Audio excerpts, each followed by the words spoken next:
there was two guys that are now 70-20 expert that are top of 70-20 expert right now. They grew up racing River Valley BMX. And at one point when they were younger, probably elementary, almost junior high, their parents were talking about they don't tell anybody at school that they race BMX. They don't tell kids that they don't talk about it. They just say they ride bikes, right? And they didn't know why they aren't telling people. BMX Breakthrough is bridging the gap from old school to new school, from tracks to manufacturers, from new riders to their local tracks, and it doesn't stop at racing, but the mission is to connect people with bikes.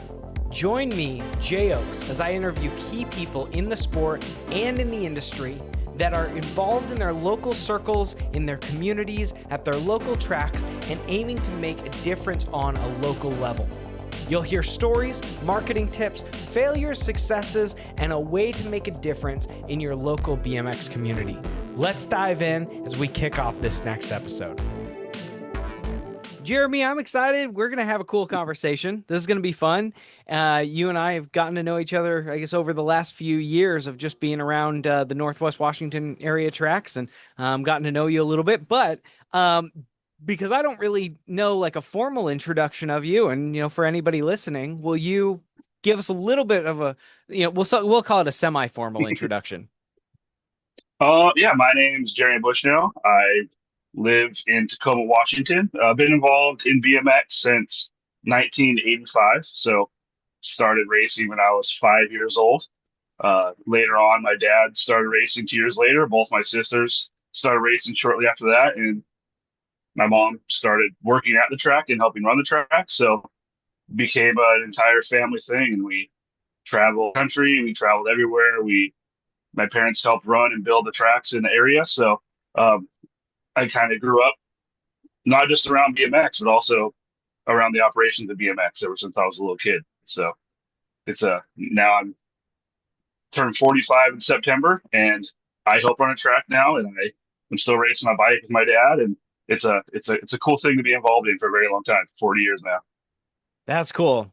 Well, okay, so I definitely want to talk about you, but we'll take a quick side note to your dad, because your dad's been around. I mean, I knew of your dad probably before I actually knew of you. And I don't know, I mean, our time periods of racing may have crossed over a little bit. I just don't necessarily remember being at the track and hearing your name quite as much, but your dad has done some pretty cool things in the sport. So he raced. You said your mom was involved in running the track, and then your dad got a trailer and started selling parts. And so I knew your dad because of Bike Master.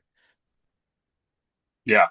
Yeah. Yeah. Well, we can talk about, you wanted to focus on me, but there is no me and BMX without them. So it's all part of the story. So yeah, 1987, my dad he went to a bike shop. I had a broken piece on my bike, and he went to a local bike shop and like, oh, we can't get that axle. It's too hard to get. We can't get it. We can't get it. So my dad just called up every distributor he could and be like, hey, my kid needs this axle. How do I get it?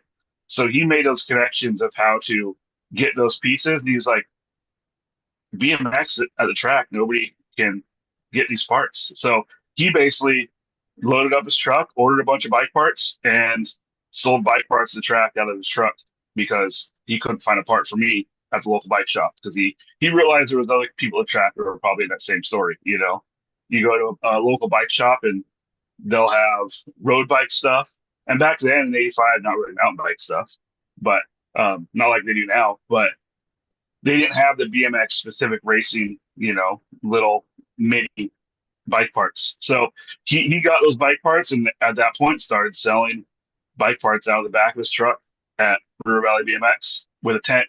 Just pulled down his tailgate, and if anybody wanted something, he had some number plates, he had some numbers, he had some grips, and he sold them. And now, still Bike Master is still some people may call it like an institution. Where basically he's basically ran a bike shop, a mobile bike shop that goes out to every local track in Washington and helps kids make sure their bikes are running. So He started that. He also still races.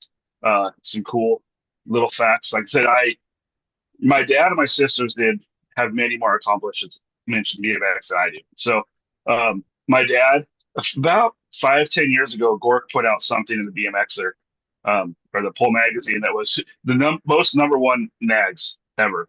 And my dad at that point was tied with Eric Root for the most nag number ones of anybody. So he's not just a guy that, sells bike parts. He's also the guy's won the Grands as many as anybody.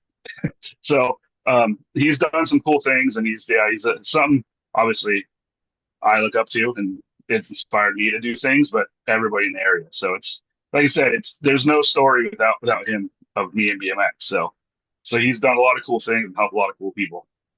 That's really fun. I mean, I think I can appreciate your comment there about, because of him getting you into BMX, that's why you have a story to tell. And I think his story is cool, like, in and of itself, just because of the longevity that he's been around it, and watching him out on the track, and watching him ride, and be consistent, and to be a fixture in the Northwest Washington, I mean, in the Washington State community of BMX is really cool.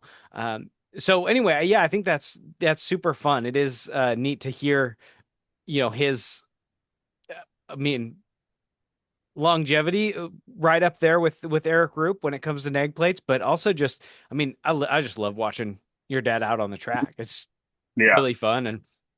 And definitely, I mean, because you've got a similar situation. Like, I mean, I'm out racing with my dad, and there just aren't sports. I talk about that probably in almost every episode. There just aren't sports that allow for that, and definitely. it's a really cool opportunity. 100%. Yeah. Yeah. It's a unique situation. I, we'll get probably into more of this later, but I tell people all the time at Seatac when new parents come out about every beginner league. I talk about this is not just a sport for your kid. I still race with my dad, and I show that story with people all the time at beginner league, and then the last week beginner league, my dad brings out the trailer. And I'm like, that's my dad, and they're like, whoa, that's you were lying. Like you guys are all a part of this, and they see in all of our marketing pamphlets we have at CTAC, the very big letters is the ultimate family sport. So, and it is. So, um, and then him and I and, Jamie and Zane and everybody at CTAC, it's a testament of it's a family sport. It's not just the parents bringing their kids to the soccer field and they wait in the car while they do it. We're all involved. So it's a unique sport that way. Absolutely. Yeah, and I think that it's really fun having that involvement. The last episode that I did with Nick Kuzmich is like, I got to know him through a completely different world, through marketing. Like, he is a very large name in Facebook ads, and was for a long time a coach. He was running very high level ads and had an agency and everything. And that's how I got to know him. But I asked him to jump on the podcast because he had just gotten involved. And when we did the episode, he was one race deep into BMX, but he had watched his son get excited about it, and his son kept saying, "Dad, Dad, Dad, please, will you come out with me?" And finally he goes, "Yeah, I will." And then at one point in the episode, he goes, "Now what I'm secretly, or not so secretly, trying to do is recruit all the other dads from the sidelines and go, man, you don't just have to stand there. You can come and ride with Yeah. us," which is exactly what you're talking about. Yeah. And CTAC, that happens all the time. We now have a whole army of moms that are racing all the time because of a program that Heidi Kramer started at CTAC. She wanted to get more ladies involved in bikes, and which I can go on and on about, all these different programs. It's not that we created at CTAC; it's that our ridership created at CTAC. So um, they she created a ladies league program, which is a free women and girls clinic at CTAC BMX. They all come out, and now there's multiple moms that are racing. They not just are they racing, but they all have their own group chats. They have their own texts. They all show up at the same time. They all race together, and they're all trying to get other moms to race. So it's moms, it's dads, it's everybody. They can only watch so long, and then it's not just their kid asking them; it's the mom next to them. Hey, come race with me. So it's contagious. So and it's very very easy to grow and spread. Yeah, Agreed. Well, and so on that, you're talking about the family dynamic of Seatac BMX, and Seatac has seen some really cool growth and some cool shifts over the years. Um, and I did an interview with Jamie, and he talked about the longevity of SeaTac just as a track and everything. But you have been a pretty big part. I believe you're on the board and everything, but you've been a pretty big part of the movement of SeaTac, probably mostly from the marketing perspective. But will you talk a little bit about your involvement over the last few years of, um, yeah, the growth and the rebranding of SeaTac? Yeah, yeah. We as a group, we started running CTAC. This is our fourth year right now. So we took over, and we have a very unique group. It was just very Jamie and Blue Montgomery are the two that really spearheaded getting this group together and getting this going, and they curated an incredible group that um, it's very rare to get this many, any more than two adults together that are very passionate about something, and it doesn't fall apart because people have egos or people, want to. I want it my way, and we all work together really really great. We got lucky to have a really great group of people. And my involvement, I am on the board of directors, and um, I also run all the social media. I built the website. I do all the website, and I'm also along with Jamie. We are at almost every single race and practice running the on-site races themselves, whether it's signups, whether it's finish line, whether it's getting volunteers to come do it. We're all doing that at every single race. So, but my involvement was really um, taking the brand that we created, and our goal was to create a brand. So not just a track, not just um, a cool logo, but how can we take that, but then also spread it into everything we do? Our every single door we have on our snack shack is wrapped in our branding with quotes, with information, with our colors. Everything is branded around the entire track. So we have our brand guidelines. We treated it as if it was any business. Create your brand guidelines, and everything you do within those specs. So that was one of those things I really wanted to bring to this. So now we have merch. People buy our merch as if it was a brand, a cool thing they want to have. So um, we have one of Blue's friends created our logo for us, and he did an incredible job. One thing about SeaTech, there's a tree in the middle of the track. It's been there forever. We built the track around that tree. We didn't want to get rid of the tree.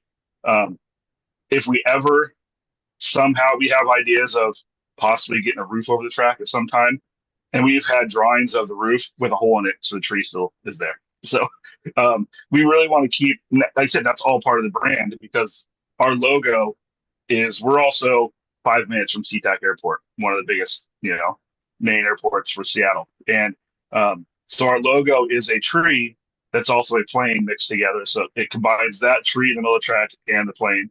And it's we created a tagline, it's time to fly. So we have a brand, we have a tagline, we have everything. So um, with that, one thing I noticed when it was about 5 6 years ago, every single state qualifier race we had, it was impossible to find information. What time does sign up start? Um, tracks weren't posting anything. Nobody was putting anything out until maybe 2 days before. How do I get temp spots? Is there camping? What time are signups? And sometimes they would put their race onto USA BMX site when they first got the race a year ahead of time and never change it. So sometimes signups were wrong. So one thing I really wanted to do, and one of my missions was to create a standard that other tracks, I want people to copy my standard. I want people to copy, what I was doing. So every week we have a graphic that goes out that has a schedule. It's in our brand, it's in our colors. It says Seatac BMX. It has, and that's evolved over the 4 years too of how much information I'm putting out. But I wanted people to find information and how to get to a race. What time is it? How do they do it? And ever since we started doing that, every track in Washington now is doing that. I've noticed Oregon started doing the same thing, and I wanted, and it's I'm sure some people had the same idea as I did at the same time. It's not just what SeaTac did. There was a lot of change in the same time of a lot of new people taking over different tracks that probably all had the same idea. So, um, but that was my goal is to create an actual marketing success story of how people can find the information on track. And that's what I do at Seatac is my main thing is letting people know how and what they can do with the track. So, um, and not just in a text format, but graphic format that can be shared, that can be sent out and get it out early so people do that. So that's what I do at CTAC. My main focus is the title they gave me was community layout liaison, which is I don't know what they meant by that title, but I'm the one that's telling the community about what's going on um, and trying to make it look cool at the same time. So and on top of that, just helping at the track as a normal volunteer too. So that's kind Well, of a long answer of what I do, but I'm not sure if I can tackle all of it. no, that's and yeah, well, no, I don't think you hit on everything that you do because I know that you do a lot there, and just like BMX tracks in general, everybody does everything to some extent. But what you touched on was exactly what I was hoping that you would in the aspect of marketing. And one of the really cool things and unique things about marketing and branding and creating, there's a lot of any company will create a logo, and there's this idea out there that you have to have a logo, and to some extent you do, but it can also just be a text-based logo. That's completely fine. But the better that your logo is, the more that people are inclined to put it on their stuff. And it was years ago when I was looking, I was working with a lot of breweries and different restaurants, and I was having conversations. And the reality that you have certain restaurants that are so good at branding themselves, certain bars, certain breweries, whatever it is, that are so good at branding themselves that people will spend their money. You look at a brand like Nike, people will spend their money to advertise for this brand. And I Yeah. mean, we talk about like free marketing. Well, that's not even free marketing. That's paid marketing in the other direction. You're not Mm, paying for that. You're getting money for people to advertise for you. And yeah. then the consistency, because when if I'm scrolling through Instagram and all of a sudden CTAC colors, like those colors become something that is recognizable. And it's and at in a really elementary and subconscious way too. And I recognized this when I was driving with my daughter. She was 2 years old at the time, and we're driving past a bank. We had never been to this location, but she recognized the sign and she goes, "Dad, can we go to the bank and get a sucker?" And it was because of the logo. Like it was the branding. That's Mm, what she knew. And yeah. so when you're talking about like you have a branding guide, one, I don't know that a lot of tracks have a branding guide, but either of us would encourage that. Get a branding guide, but for you to be able to follow that, for you to be able to say everything that we do here, here's the color code, any stickers that are made, anything that's created, like this is what we're doing, and then to create something that's exciting enough that not only do people want to support the brand, but they also want to support the brand just because they love the brand, but they want to support the brand because it's cool and it's well done. For sure. And there's you can create and you talk about, going to a bar with a cool brand and a cool logo. You can do that all you want, but if you also aren't creating the culture when people show up, it's not going to do anything. So you can look as cool as you want, but when they show up to the track, you're distant, you're absent, you're a jerk to people, or you're just inconsistent in your scheduling, you're inconsistent in what you're doing. You your track's falling apart, whatever it may be, the cool branding isn't going to matter. So it has to be beyond that. That's just the start, right? So you put all the work into what you're creating to look cool. You also have to put the work into creating that culture and surrounding yourself with the people that will not just support your culture, but they're also adding to it. And I think I like to say we're lucky with what we have at CTAC, but a lot of it's very intentional. But Washington has always had an incredible community of people. Um, I've gone to races in other places, other states. I've been to tons of nationals. But I've never been to really many local like state races. I've never been to other places. But one thing about Washington compared to other places, you go to a national, right? And you're going to see every team from Washington cheering for each other. You're going to see every single team from Washington. Sometimes they all have their tents together. They're all sitting in each other's tents. Um, and a lot of the parents will say, "Yeah, I love this. This is cool." And I'm like, I don't know if it's like that everywhere, but we've created something special in Washington where it's bigger than our track. It's bigger than our teams. It's bigger than what we're doing. It's about the whole, and that's what CTAC likes to think we're doing is it's about the whole. It's about the experience from seeing that post all the way up until they show up to track the signups, all the way until they cross the finish line, and we have trophies for them. We're announcing them, or whatever it is. It's the whole approach is um, curated and intentional, and it's created to make an experience for people, not just we're going to show up, do signups, drop the gate, all right, everybody go home. It's everything we do is we want to make an experience for people. So, and that's one thing I wanted to do, and once Blue was doing that was his main priority is creating experiences. Um, you've been there. We have even our normal Thursday night race. There can be 20 people there.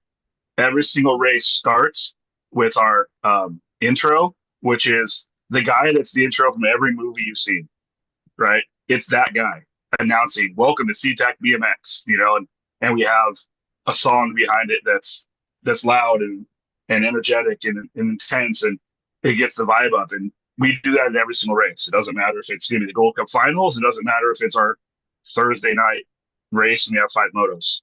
We're building that experience every single time, and that's part of what people expect from us now. So um, it's easy to, and same with any job, it's easy to clock in, clock out. All right, we're gonna go home, but we're actually people that love being there, so we want to share that with people and and help that grow and get people to not want to leave the track. So which we have to kick people out all the time to shut the gate. So that's what we're proud of is we made a place that people want to be at, and that's more important to us than rider count is people want to be there, and then that makes the rider count come.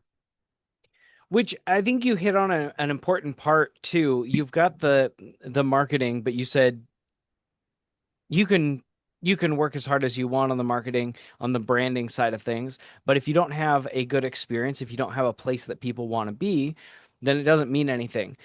And simultaneously, if you have a really cool place to be, but nobody knows about it, it doesn't mean anything. And Mm-hmm. so there's little pieces along the entire way. You have to build the culture, you have to build the community, you have to market, you have to keep informing people, you have to keep reaching out to people that and keep talking to people that don't know who you are, because there are so many times when I think BMX is very guilty of this. I'm not super involved in other sports, but I think BMX is super guilty of this is that it becomes all insider information. And Mm-hmm. and we just say, "Oh, we're open on, Thursday night." Well, what does that mean? And so if you're a new family that heard about it and you're trying to find this information, like, we're open. Well, can I come and race? Like, is that open to me or open to the public? Who's it open to? And anyway, that's a terrible example, but it becomes so insider focused, insider language. And so you've got to have all these different components. And I've just appreciated seeing, I think, the unity of the team at SeaTac, watching you guys work together on this to create consistency in branding, create consistency in marketing, create that same consistency because the track doesn't feel any different than the social media experience. It's, I mean, obviously it's different because that's virtual, but you know what I mean. Like you get to the Mm-hmm. track and you're not like, oh, it feels like a bait and switch. Um, Yeah, yeah. uh, what was it? Oh, the other day.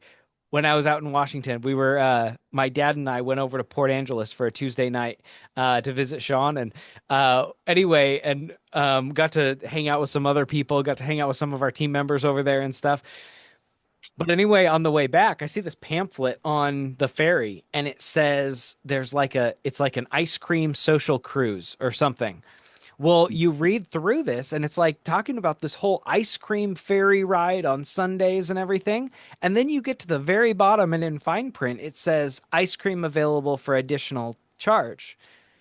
It's like, wait a minute, so I'm Yeah, paying for the ferry, and then there's ice cream available also, which is always available. And so, yeah, so just as an example of like a situation where you do feel bait and switched, and so creating that experience back to what you're saying about the track is that you've created that consistency, and it's anyway yeah. really cool to see and be a part of. Well, thank you. I mean, and talking about ice cream social, like it's but it goes. They made something cool. You read the whole thing, right? So, I think um, I was intrigued by there's a catch somewhere, and for sure. I was trying to I was kind of trying to figure out like the information, and I thought, oh, this could be fun, and I thought of somebody that I could recommend it to, and then I got to the end, and and then I was like, well, wow, that went from a pricey ferry ride, but it had a win to, oh, there wasn't actually a win, it was just an expensive ferry ride. So, Yeah, but yes, I did read the whole thing. So, yeah, yeah, for sure. But there's, one thing that we battle's not the right word, struggle's not the word, but one thing that we are trying to, when it comes to,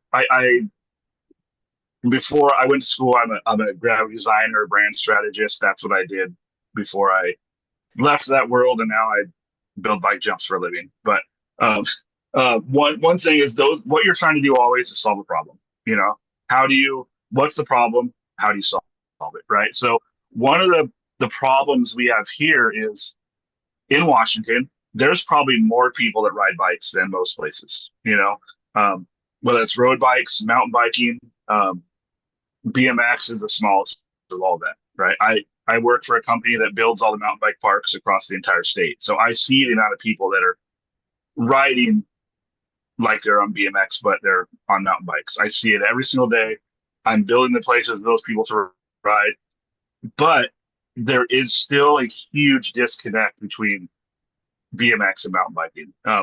We'll get comments occasionally, well, can I ride my mountain bike on you guys' track, or is that not allowed? Right. So there's still a huge perception of BMX is something that's not for me because I don't ride that bike.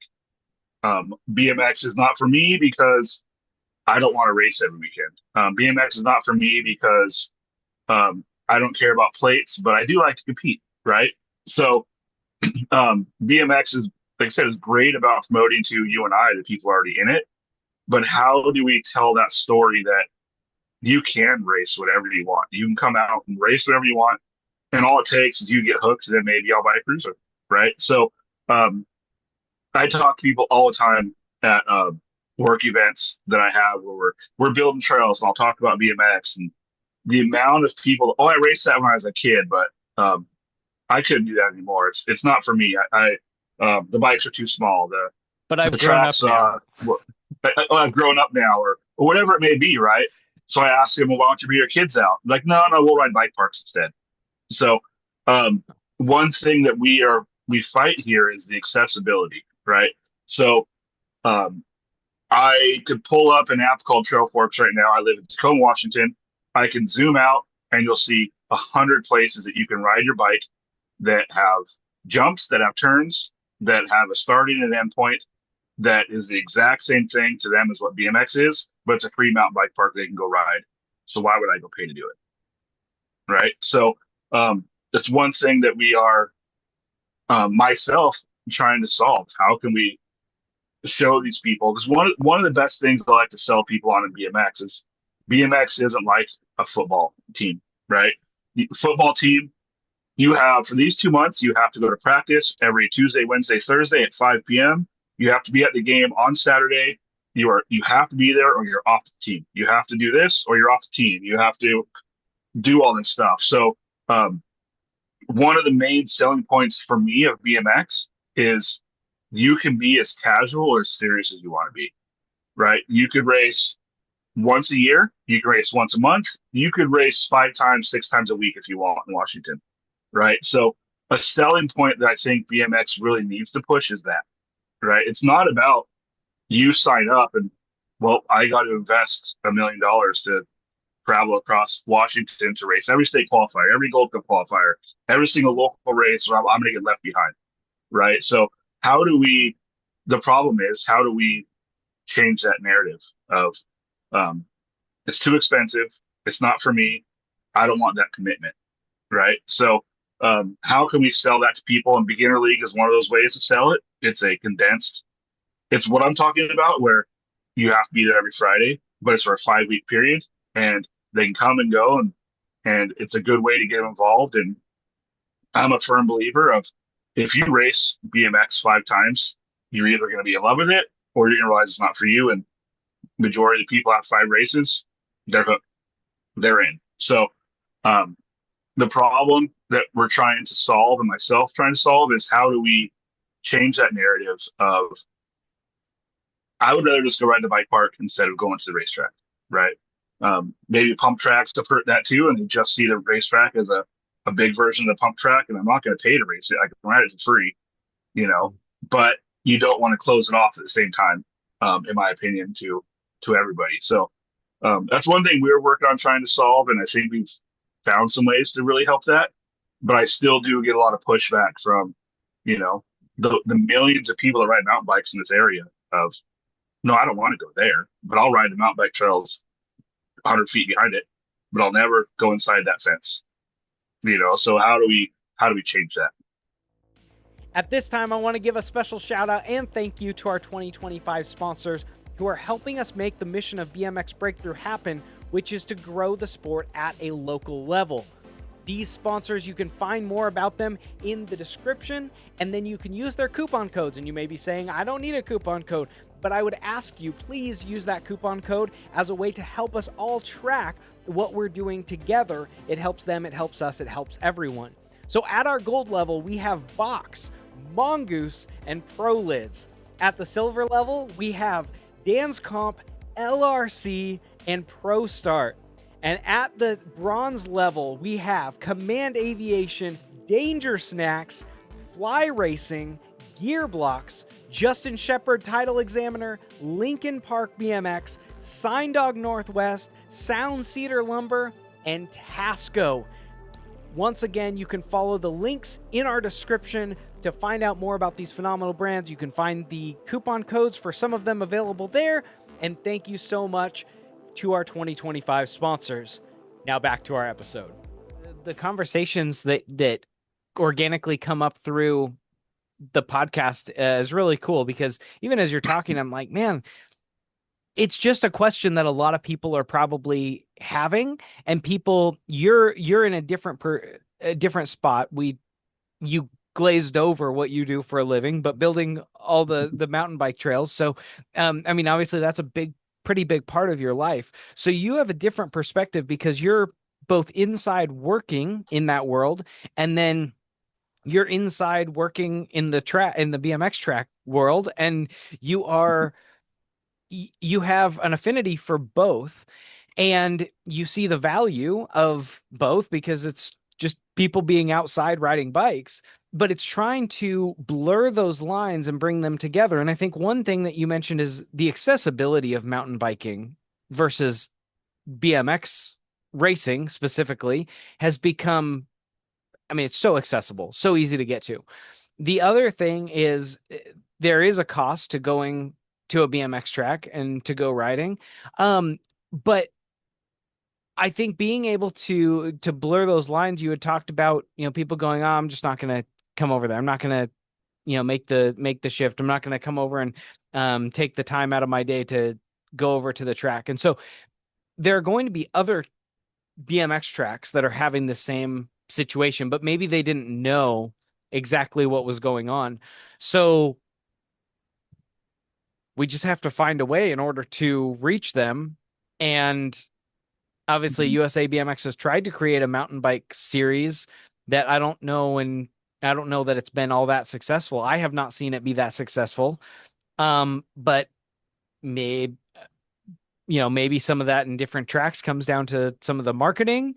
Um, uh, and then having personal conversations. But um, anyway, I do have a couple of thoughts, I guess, but I figured I'd just stop there because you probably have thoughts as well. Well, I do. I get the second that mountain biking classes got announced, my mind went a million places. I'm like, I'm in these places every day. Let's get these people out in the track, right? And there's BMX is incredible, but BMX racing, and the community can also be its worst enemy at the same time, right? We are this, we're not that, and we don't want that here, right? I've heard those things a million times. We're in track operator Facebook groups, and when that came out, we saw people be like, "I don't want mountain bikes on my track. It's going to mess up my track. It's going to do this. It's going to do that." They're automatically dismissing a huge opportunity um, because of a variety of reasons. Because of the bikes, because they already assume from day one that it's going to fail, so they don't try. Um, or if they do try, they try it for a day, nobody shows up, it failed. They don't give it time for it to grow. They don't try it again. You know, um, and we're just as guilty. We didn't even try. We assumed that it wasn't going to work, or we were just focused on our programming we were already doing, and we didn't try. So maybe we're just as guilty as everybody else that we didn't really push that. We didn't try. But I've had that all the time. It comes from freestyle too. It comes from everything. Like BMX racing. This I don't want kids doing pump laps the track. I don't want people doing tricks in the track. I want people to race. We're here for serious. We're here for this. We're here for that. And we have to have a balance of both, in my opinion. And when I was a kid, so to go back just a little bit more, so I grew up racing in Washington. Peninsula Indoor BMX was, and unfortunately we lost Peninsula Indoor this year. It's no longer going to be around anymore. But that was my childhood. Every year, indoor season was our favorite season every single year. There was an um, incredible community there, but also it was the same community that was everywhere else. But um, as a 15, 16-year-old kid, I was just as much a trail rider, and I was in contests doing tricks as I was racing, right? So my first big factory sponsorship was for dirt jumping, not for racing. I was picked up by Torker as their dirt jumper, and I was doing local contests. And at Peninsula Indoor once a month, Mike Reich, the track operator, would let me build a jump on the side of the jump, and during break we would have dirt jump contests. And kids would come out who normally wouldn't race, and they would race that night, and they would do dirt jump comp. And it was an incredible event, and it showed multiple sides of the racing. But back late '90s, that's how it was. There was a dirt circuit, there was the King of Dirt, there was all that. At the Grand. So there was already that culture of combining those two things, and those people all raced. It's become a little more separate now, where people either do street riding, they do trails, they race, but not often do they do both. I was listening to a podcast, coffee chatter recently, and Ross Cullen, one of the biggest Great Britain elite pros right now, said he rode trails for the first time ever last year.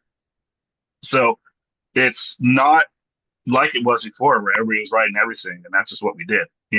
People have become specialized, and it's fine. There's nothing wrong with that. But back then, it was different. We had Peninsula Indoor BMX, where on Saturday night we would run 17 and over open, and 17 and over open was really anybody 13 and 14 and over could sign up for this. And in this little tiny barn, the track are about the length of, but a smaller version of like the Las Vegas National they've had. The track's small like that. And we would have everybody would sign up for 7 and over open, and we would have quarters and semis every single week. And every class from 14-year-olds to up all had multiple mag riders or people that were making mains at nationals. So different people were winning every single time. A 14-year-old would win one week. One week, Dave Archibald, who was pro at the time, he'd win next week. Or So it was always this environment of being competitive, but fun at the same time. So you go on YouTube and you search Peninsula Indoor BMX, you're going to find some videos from the 90s of people getting blasted over the turns, of all this crazy stuff. And that's all 17 over open races that you're watching. So, um, but we created these environments where it wasn't just about, I need to get my expert local wins. I'm actually going to race people out over race. It's going to make it harder, going to make it more fun. And then afterwards, we'd all go ride trails, you know? And that's what it was. And it's that culture is completely gone now where we're not riding everything. We're becoming specialized. We're becoming um, focused on one thing and not the other. And it's, you can love what you're doing, but it kind of takes away that the element of variety, you know. So maybe that's part of, one thing we're battling with at Seatac also is we've get 100 plus new riders every single year into Seatac, but we noticed majority of them may not come back next year, right? Or so how are we going to get that retention and how are we going to get that going and creating those environments?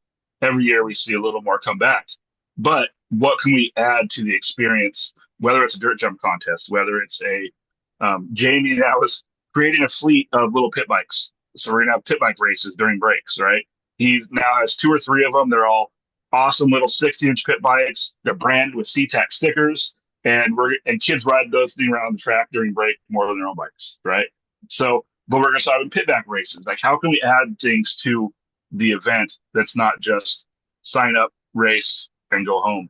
And it's going to help create like we had it, at PI, a dirt jump contest in the middle, or a separate open that's something different that doesn't matter for points, doesn't matter for anything, but that's what everybody's there for, right? So Yeah. how can we create these events that are something more to add to an already cool product we have, as that's BMX racing? How can we also add to that to grow the experience? And um, yeah, and I can go on about that stuff forever and how that tied into, how I got into dirt jumping and all that stuff, but and how I see it going now. But that goes right back to that. How can we get those mountain bikers to add this discipline um, to what they're already doing? It's no different. Mountain biking now is just as much, if not more, BMX than BMX is sometimes. You're going to the woods, you're building trails, you're riding down a hill, you're going fast, you're jumping, you're going around turns. It's no different. I don't care if it has suspension or not. It's all the same to It me. is. Yeah, it's I mean, and that's where it came from. And I think, I mean, I was talking to somebody, I won't say who it is at some point.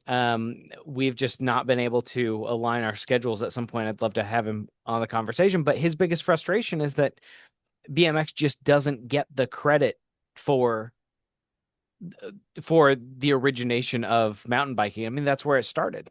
Um, and then Mm. anyway, but then you had talked about pit bike races, which is so cool. Like I remember watching pit bike races. I remember bringing a pit bike to the track, building up a pit bike to bring to the track back in the late 90s, early 2000s, going up to Langley, BC and down at Everett, going to McCollum Park, now Bigfoot, Yeah. and racing the pit bikes there. And that was always super fun because it's a completely different race. There's no points, but like I've come to find out at going to the old school events is that a lot of those end up being the most fun races when it's not for points. It's just for a good time. Yeah. And so I'm excited. That's super exciting to hear that SeaTac is doing that. One other thing that I wanted to hit on that you had mentioned is you talked about there's just not the same crossover. So talking about, for the first time, he went out and rode trails.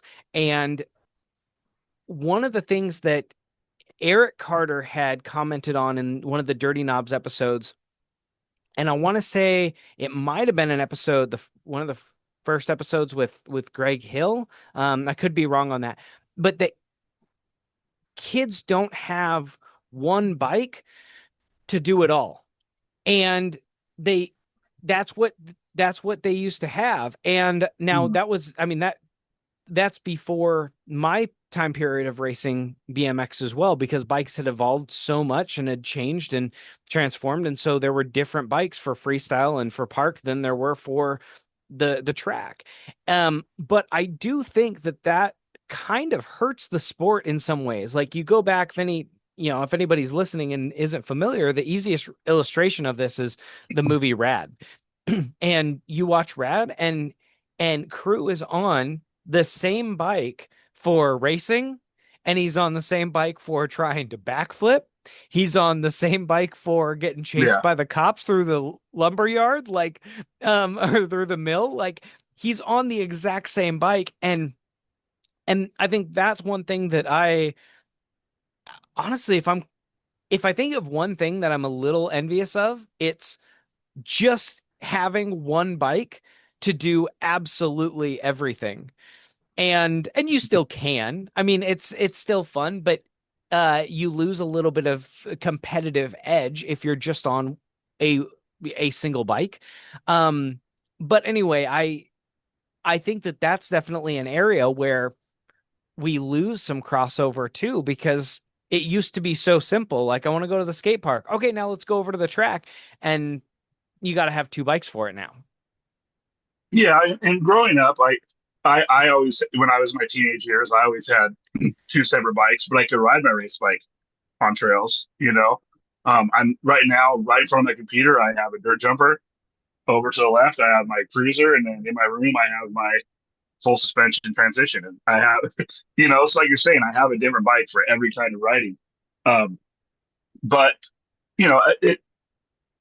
it turns into which is one thing Beginner League does a great job with. Bring whatever bike you have and try it. And then if you want to, we have other ones you can try if you want. A race bike if you want to try it. So it gets rid of that barrier of I need to have the nice bike, I need to have this, and then as you grow, you can evolve into a a bigger, better race machine, I guess. Yeah. But like I said, as someone who always rode trails as much as I raced, which that world I have some crazy stories too of with Gary Ellis and all this crazy stuff that um, we can get into if you want. But um, I always had a separate bike, and but I also, in Pulitzer there was an outdoor track, right? That and behind the track there was some really really good trails. So I would get off the track after the third round with my little clip pedals. I would just put my regular shoes on and I'd go ride trails on my little clip pedals. And I don't know how I did it. My feet are sliding all over the place now, but I was able to use the same bike because I was riding everything. So I felt comfortable on these jumps. I felt comfortable on these trails, and I was able to go do that. And now I hear kids all the time like, well, I can't jump without clips, right? Or I can only jump on flats. I can't jump on clips or all this different stuff. And I think riding more, the kids that are riding mountain bikes and BMX don't ever say that, you know, because they are riding on flats just as much as they are as clips, or vice versa. And learning to have those, it's not even skill, because ultimately, if you're jumping with clips and flats and you're jumping different, you're probably not jumping correctly, right? It's the same motion of jumping no matter what. So, um, but riding different varieties of bikes and riding different varieties of trails and environments, whether it's skate parks, will give you that confidence to be like, I can do all of it, right? So it doesn't matter the equipment, I can do it all. And I think that, like you're mentioning, that's one thing that is everything's so specialized, right? Well, I need this bike to do that. I need this bike to do that when they all can do the same thing, right? So, um, but getting that into people's heads from the beginning of we don't need to change the formula. We just need to get you into the equation, you know, Yeah. like how do we do that? So, but yeah, so I guess like I said, I'm surrounded by three different bikes right now that are all for something different. So I'm just as guilty, but riding everything has given me that confidence. But that's not necessarily the separate bikes isn't necessarily the problem. I think it's just it's a little bit more limiting because we want to go to, let's say we go to Seatac BMX, you guys have a pump track right next to you, and in a lot of ways it's two different bikes, and that means that you've got to transport the two different bikes. And there are a lot of kids that are now racing, and I've got opinions on this as well, but there are a lot of young kids that are racing full carbon bikes. Well, if I'm honest, I wouldn't want my kids don't have carbon bikes, but I wouldn't want my kid riding at the pump track on a carbon bike. Just because no, that's a purpose-built machine, and Yeah. the cost of replacement and the possibility of running into somebody else that's going the opposite direction is a lot higher. And so I think the risk for the bike gets a little bit higher as well. um Yeah. so you do have the two different bikes, but as you were talking, you're talking about the about jumping and learning to jump without clips, because if anybody's saying, well, I can't do XYZ without clips, I think there's a problem there. And I think then that becomes okay, then we need a challenge of I challenge you. You need to go and spend some time without it. You need to cross train. You need to go over and do other things. I mean, you look at pro motocross athletes, they're out on road bikes, they're out on mountain bikes, they're doing other things. I was thinking Mhm. about this the other day is, I mean, even track and field athletes, they're out running. Not all track and field athletes are running for their events, but they're out running, they're doing Yeah. different training. And a lot of times within BMX is like we'll just stay on the track and we'll just ride on the track and on the track and on the track. And I think sometimes that cross training can come down to, no, you need to go out and get on a park bike and you need to go learn how to ride that. You need to learn how to jump that. David Christensen was talking about Wyatt taking an entire year off to learn how to jump. And Yeah. and he talks about how he feels like, maybe it pushed him back a little bit because they took an entire year off at kind of a critical age window. But I wouldn't look at Wyatt and say, oh man, that kid, like he's quite a bit, he's pretty far behind. Like, Yeah. no, he's crushing it, and he knows how to jump. He knows how to get over obstacles very quickly and efficiently. And then he goes out and he jumps on the race bike, and that kid's fast. Yeah. So anyway, I guess I think that if we had a little bit, maybe it's the cross training dynamic, and then you call kind of not just build skills from other areas and in other areas, but you also then create maybe a little bit more of a crossover, and you have an opportunity to be out at the mountain bike trails and invite someone to the BMX track. You have the opportunity to bring other people in, because we know that word of mouth is going to be the absolute best referral. Definitely. That's what we have to do. And I think sometimes to that, sometimes to the demise of a BMX track even, is that the community itself, and we see this, like they just become so ex exclusive, and they begin to like shrink and shrink and shrink, and you have attrition and you have those people that drop out. But then all those people are there on Monday for practice and Tuesday for racing and Wednesday for practice and Thursday for racing and Saturday for racing, and they're going Yeah. around, but they don't talk to other humans where they can actually invite people that are non-BMX people into the sport to participate. No, for sure. And it was when they were younger, but there was two guys that are now 70-20 expert that are top of 70-20 expert right now. They grew up racing River Valley BMX.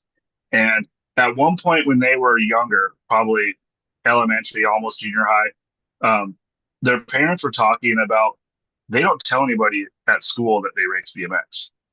They don't tell kids that they don't talk about it. They just say they ride bikes, right? And they didn't know why they aren't telling people. So uh, that conversation has always stuck with me. So now we push that all the time. Every September we have a you bring a friend with you, a back to school type special. Or you bring a kid with you, they get a membership. You both race for free that night. So um, they said BMX is way more fun with your friends, and not just the friends that are already there, but we all have friends outside of BMX. Let's bring them in too. And they said my dad and that older group, it's very unique up here, right? So there is 5 to 7 people in Northwest that are 66 and over still racing. They all talk to each other. They all share when they're going to be in the races, but it's because they all have communicated now. Um, there's another guy in Oregon, John Fry, who started racing a few years ago, and his comments always been of, why did I not know about this earlier? Like, this is the best kept secret that nobody knows about. Why is this not plastered everywhere? Right. So those two examples, but how can our, those two kids not telling people at school, what they do, but also someone else finding out about it somehow and then be like, this has been here forever? Why, you know, Oh, why do I not know about this? I mean, Cullen Styles quotes Greg Hill all the time, and Greg Hill, for anyone listening that doesn't know, incredibly phenomenal BMX racer. I mean, Yeah, legend in the sport, and he has said for years, best kept secret in youth sports. definitely. And swap out best for worst if you want to. Like, I mean, the reality is it's terrible how much of a secret BMX has been kept. And I don't know if you had listened, but episode 44, it's with a gal named Carmen Drummond, and she figured out how to bring BMX into schools. And so in Mhm. Tulsa, it went from they got end of the school year, they started getting kids involved. They got 13 riders, I believe, involved, and they went, all right, let's run with it. Well, the second year they did a back to school fair, and then they had 50 from that school and they had 68 from the next school. So overnight, Yeah, I mean, relatively, but it's been a total of 14 months now. So relatively overnight, the local tracks have picked up an extra 118 riders. USA BMX has gotten 118 memberships of people that already exist out there. They're yeah, already in the world. And what happened? Well, she went and she started talking to some kids. And then she got these kids some jerseys that said Edison Eagles and the Sand Springs Sandites. And then they started walking yeah, around their school with their serial, the 3-digit serial number on their back. And they had an exclusive club that they were a part of, but they were able to invite people into it. And kids were going, what yeah, is that? I want one of those. And exactly. it's a club. You don't even have to try out. You want to be on the team? You made it. Do you want to Yeah, participate? You made it. You're good enough. Absolutely. You yeah, can come and participate. Like, I'm not fast. Doesn't matter. You want to be on the team?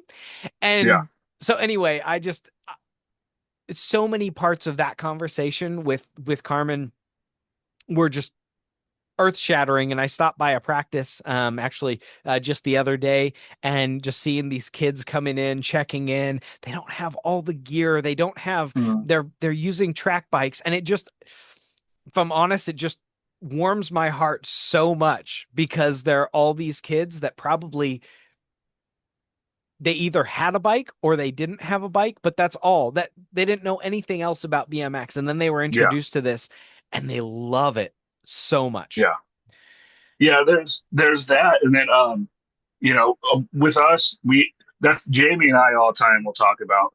I'll do beginner league every week the whole season because it's exactly what you're talking about. It's so rewarding seeing people find this for the first time, falling in love with it, and then they were at racing indoor the season after their beginner league, or now a bunch of our last year was our first beginner league, and now a huge majority of those kids are going to state qualifier races, and they're loving it.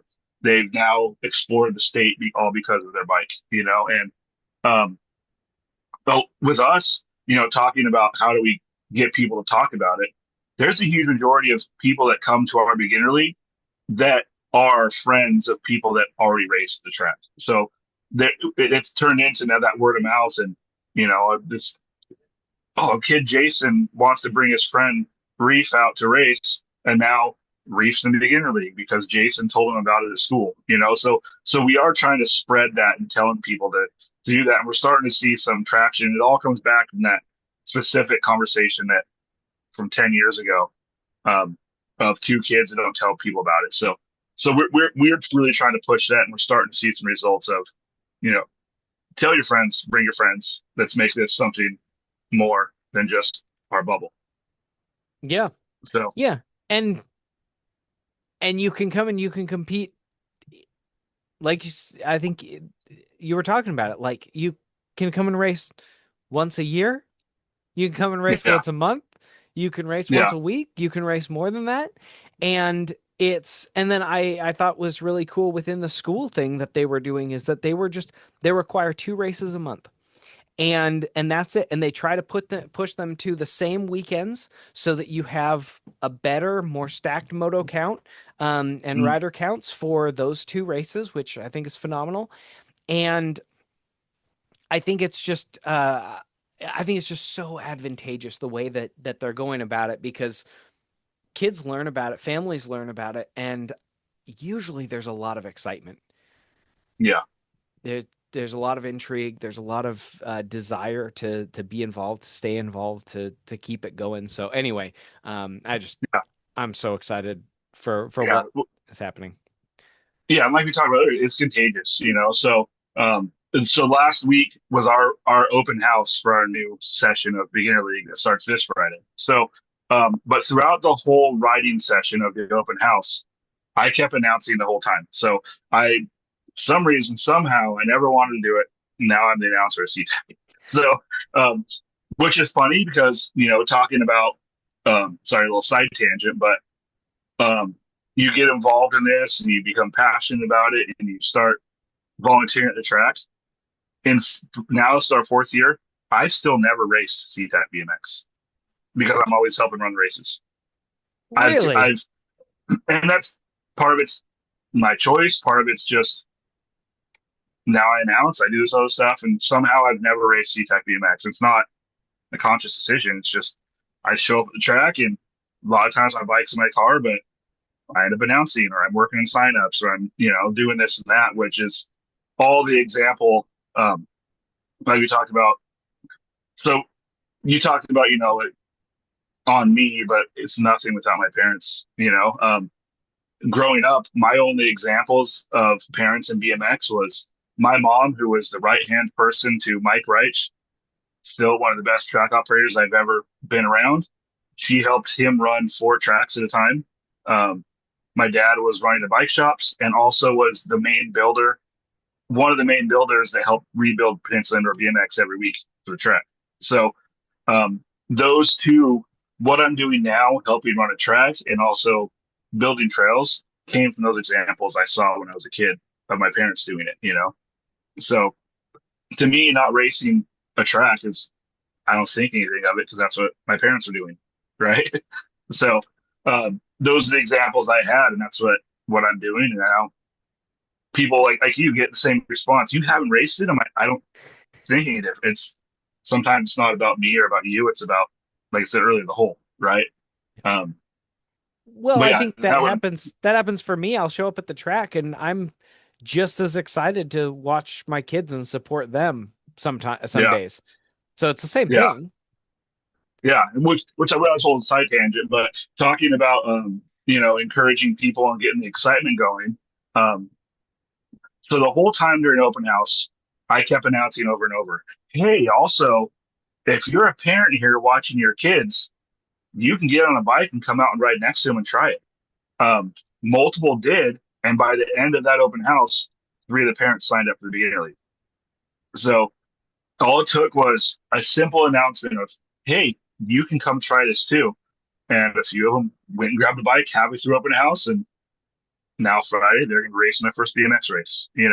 So it just opening that door, and maybe those parents didn't even realize they could do that. Who knows? Or I didn't realize that option was available to me, or maybe they just didn't think they would like it until they got on the track next to their kid, and they were like, "This is pretty cool." Or many of the obstacles we talked about earlier, once they got on that track, they were like, well, "I'm going to do it." So um, Well, it's finding the right words. Yeah, I think so many things are like that are designed for kids and BMX not being one of them, but like people are expecting that parents are old and dull and boring. And not all not all of us are. Like I or think just a taxi to get the kids somewhere. exactly. And so I have a hard time like I'll go to birthday parties for friends of my kids. And it's like we're going to, I don't know, a trampoline park or like some sort of a fun area. And it's amazing. It's kind of amazing to me where the number of times where they go like, "Oh, well, do you want to go too?" I'm like, "Yeah."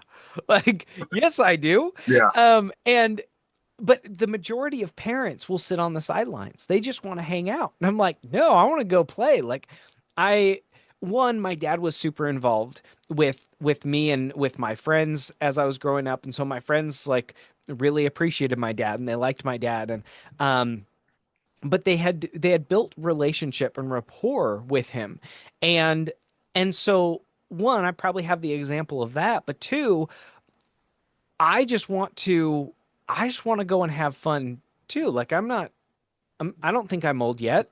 I want to go and Yeah. play. And so when you're talking about parents that are on the sidelines, you make that announcement. You may need an announcement. You may need a personal invite where you go over and, hey, Jeremy, did you know that you can ride too? Like, oh, cool. Yeah. But then also the question of, wait, like these look like kids' bikes. Do you have bikes my size? Yeah, absolutely, we do. And like, Mm, I think people just we don't know what we don't know. And sometimes as a parent, yeah. it feels, I would say this, from my perspective, is that sometimes it feels awkward to ask if I can go and participate in this thing when none of the other parents are participating in it. And Yeah. so we do need that personal invite. I love what Mike Miranda does at Wheelhouse in Arizona, and he's up in Prescott. And I love what he does is the parents like come and get the kid a bike, get them situated, and they start to walk away and he goes, "Whoa, whoa, whoa, whoa, we got one for you too. Hold on." And Mm, and throws them onto a bike. And I just think that's so cool. yeah. I do. There's not a time when they, they come to our Connex box and grab a bike where I'm all like, well, when are you going to try it too? Like I same thing. I just, like I said, sometimes it's just putting that in their head, and then they'll go home and they'll think about it. They'll watch it. Maybe it's next race, maybe it's a few weeks down the road. They'll be like, yeah, I'll give it a try. But constantly putting that bug in their ear, will at least make them think about it. So yeah, we do the same thing. Jamie and I are constantly asking like, oh, now we're asking all the moms when you can come out to ladies league and come try it. All these other moms, and then now the other moms are our voice also. So it's grown, and yeah, now it's not just us asking, but it's the other parents asking the other parents, and it's grown into a lot more. So Yeah. Well, and I think yeah, Sean Coleman out at Lincoln Park is a huge example of that too. Like he didn't race when he first started, um, yeah, when he first started bringing his son out, and then in the last few years he started riding more and more, and so he was yeah, racing and announcing while I was there, and yeah, it's just fun to see. Like Cash isn't even at the track right now. He's doing adult stuff, and exactly, yeah, and so then Sean's out there racing, and I just love the ability and my ability for multiple ages. And my dad was racing. You probably know him, but a guy that's in his 70s. They call him Curious George. oh Out yeah, of yep, yeah, and then a gal named BMX Granny, yeah, and she's got four grandkids out racing, and like yep, man, the dynamic is just that's unreal. Like it's awesome. I mean, you'll never have that for football, for basketball, for baseball. Like, oh, we got Yeah, grandparents out on the track. No, or out on the field. Like, no, this is a really, really cool sport for that reason. not just out on the field or on the track, but I've been the same moto with my dad multiple times. You know, now Yeah. I'm getting to the age where occasionally we're going to get put in the same moto, and it's fun. Um, and it all grows, and it's a snowball effect where you get more people involved. They find their people at the track, and they create a team, and then that team starts to travel to state qualifier races, and then I also help run. It was a I run the state team series for Washington. So someone else started it. I don't know. Jamie ran it for a while. There was some other people that ran it, and it got passed on to me. And now I run the state series, and right now, currently, we have 20 teams in our state series that are going, and it's become a way for some teams to earn some extra income. So we do it where every state qualifier race is $10 to get a team sheet. $5 goes into the win. So $5 of each team sheet gets put into a pot, and that goes to the winner of that day. The rest of the money gets put into a pot for the end of the year, and the top three teams get paid at the end of the year. So it's become it's made people start teams. It's made people travel more. It's made people become um, more involved in the state series. And now, every state qualifier, people are coming over to Bike Master Trailer to get a team sheet. And it's created a whole other element to that. But it's all started because, you know, like we're saying, people start racing, they find their people, they start a team, and then like, what can I do with a team? Oh, I can be a part of a state team series, and it's now grown into a pretty cool thing. And um, I don't know if I'm going to do it forever. I'll probably pass it on to somebody soon because it's a lot of work running the state team series, but also having my dad run his trailer, but also racing the state series. So it becomes a lot, but it's created a really cool environment where it's become an awesome, friendly competition. The Seatac team wants to beat the cycle therapy team, and cycle therapy team wants to beat bike master team, and we're all having fun, shooting shots at each other of, my guy's going to be your guy. It's become a really fun added element that's made the state series even bigger. Which Washington has some pretty cool side things that have helped the state series grow. State team series is one of them, and I can't take credit. Somebody else started it. I just run it now. Yeah, But um, but it's also, but it's pretty cool. it's fun. It's a whole nother. It's like I explain to everybody. It's like playing fantasy football. It's just an added element to the to BMX that not everybody knows they can do. So it's become a game for a lot of team managers. It's really really fun, and we all kind of shoot shots at each other and have fun with it. But everybody has fun with it, which is cool. And there's money involved, and so it's really cool. And then, like I say, Washington has a bunch of other cool things they've added to their state series to kind of. I don't know how much. I know I listened to both of them, Sean's and Jamie's, but Washington has a very not unique because there's other states that are doing it, but it's the last few years. All the tracks are working together. They schedule their races together. The state series is planned where every single state race has volunteers from other tracks helping run every state race, and it's a really cool environment. That's one thing I also tell people. Even at our beginner league, Marlena from Bigfoot comes down with Hayden to help our beginner league, right? So that's one thing I like to tell people too. And it's not we all are somewhat running our own franchises for USA BMX, but we're all doing it together. I posted a picture. So the state series is ran through a wabmxracing.com. It's ran through all of that, and I posted a picture. I think it was a Seatac state qualifier last year. I was standing by the finish line, and I took a picture. And in the picture was 6 different track operators on Seatac BMX helping run our state race. And I pointed out that it's the team effort. It's everybody all together. There was one person was the 30th foot official, one was the head official. Marlena was scoring. Jamie was running around doing different things. Thomas from Bigfoot was also the last straight official. So we had all these track operators that were traveling across the whole state to help the other tracks run their races also. And it's become a really cool community of not just the riders, but the track operators also working together to make it a easier series to race, an easier series to be a part of, and more benefits for doing it beyond just the race. So they're doing really really cool.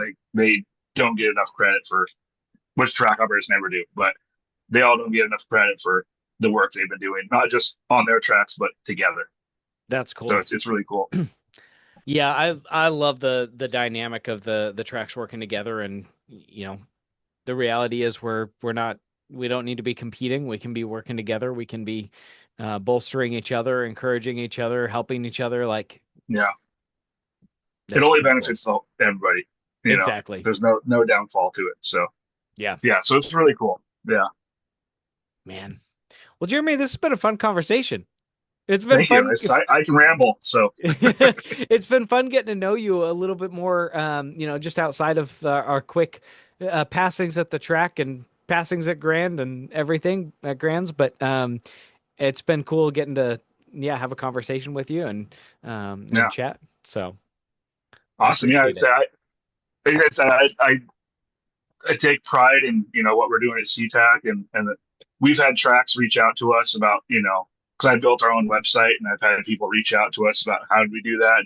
If anybody ever wants to reach out, I can take on too much, whether it's the track, running the state series, and all this different state team series and all this different stuff. But if any tracks ever want to, similar to what you're doing, with trying to help tracks um, grow and a lot of the seminars and stuff you do, if any tracks ever want to reach out to Seatac BMX or us and pick our brains about what we're doing, feel free to reach out at any time. Or if you see me at a race, definitely pull me aside and share ideas.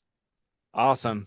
Man, thank you for extending that offer and invitation. And it'd be fun to, it's fun to be able to just bounce ideas and be able to talk to somebody that knows what they're doing and has done things before and just to ask questions too.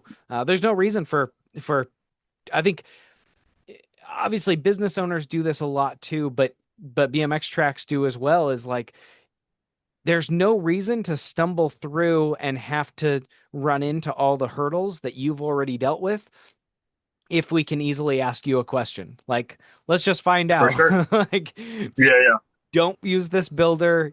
This is something that I did that did work. This didn't work. Like, don't waste your yeah, time. Like, let's just focus on getting it done quicker, more effectively, more efficiently, and not worrying about trying to reinvent the wheel. for sure. Exactly. Yeah, we're all in it together. So, no, thanks for doing this. What you're doing is awesome, and I'm happy to be a part of it. Cool. Thanks, Jeremy. No Have an problem. awesome day, and we'll talk soon. Sounds good, man. Cool. Take care. Later. Thank you for joining us in today's episode. It is because of people like you and our sponsors who make this whole thing possible, because they have a desire to see the sport grow. If you would like to get involved in the mission of BMX Breakthrough, you can start by going to your local track, find a way to volunteer, help out, and serve there. Or you can go to our website, bmxbreakthrough.com, in order to donate, find out about sponsorship, or learn more.